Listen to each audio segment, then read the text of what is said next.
माया नगरी में सपा गर्दा उड़ाने के लिए तैयार। अब माया नगरी की सियासत में होगी दमदार एंट्री। सपा नेताओं ने अभी से तैयारी कर दी है तेज। देखिए कैसे सपा बीजेपी को सपनों की नगरी में देगी चुनौती।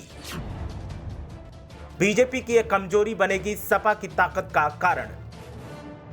समाजवादी पार्टी के बिना जहां उत्तर प्रदेश की सियासत अधूरी है, तो वहीं अब सपा कई और प्रदेशों में अपनी दमदार मौजूदगी दर्ज करवा रही है। भले ही उत्तर प्रदेश में सपा सत्ता से दूर हो गई हो, लेकिन अन्य प्रदेशों में सपा ने यूपी की सत्ताधारी पार्टी बीजेपी की बैंड बजा के रखी है।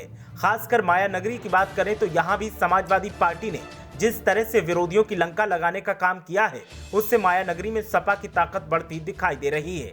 और यही वजह है कि अब सपा मजबूत दिख रही है। क्या सपा को उत्तर प्रदेश के अलावा अन्य राज्यों में मजबूती हासिल करनी चाहिए? क्या सपा को अन्य प्रदेशों में जनाधार मजबूत करना चाहिए? आपकी राय क्या है, हमें कमेंट करके जरूर बताएं। दरअसल अब समाजवादी पार्टी आगामी बीएमसी चुनाव में पूरी दमदारी के साथ दावेदारी पेश करने की तैयारी कर रही है और इसीलिए सपा नेताओं ने कमर कसने के साथ ही स्थानीय मुद्दों पर सत्ताधारियों को घेरने का काम तेज कर दिया है।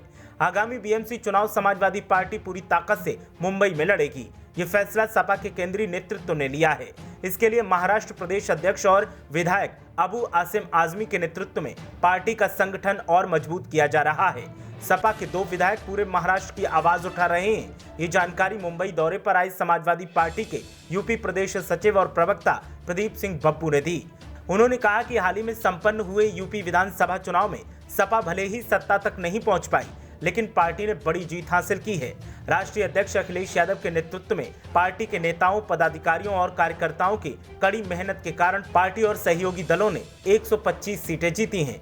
उन्होंने कहा कि साल 2017 विधानसभा चुनाव और 2019 लोकसभा चुनाव की तुलना में 2022 विधानसभा चुनाव में सपा का वोट प्रतिशत बढ़ा है। सपा सचिव ने कहा कि पार्टी इस बात की समीक्षा करेगी कि सत्ता तक पहुंचने में कहां चूक हुई। यूपी विधानसभा का पूरा चुनाव विकास के मुद्दे पर नहीं बल्कि हिंदू मुस्लिम पर हुआ, क्योंकि सत्ताधारी बीजेपी ने अपने 5 साल के कार्यकाल में क्या काम किया ये जनता को बताने के लिए उनके पास कुछ नहीं था।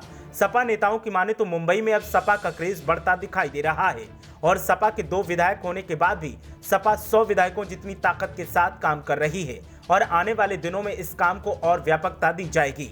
अबू आसिम आजमी के सहारे सपा ने मुंबई में अपना दायरा बढ़ाया है और बीएमसी चुनाव में सपा अपनी ताकत का एहसास तो करवा ही देगी, साथ ही विरोधियों को भी बता देगी कि वो उनसे किसी भी स्थिति में कम नहीं है। सपा नेताओं का साफ कहना है कि अब वक्त बदलाव का है और बदलाव निश्चित होकर रहेगा और सपा यूपी के बाहर भी अपनी ताकत बढ़ा रही है।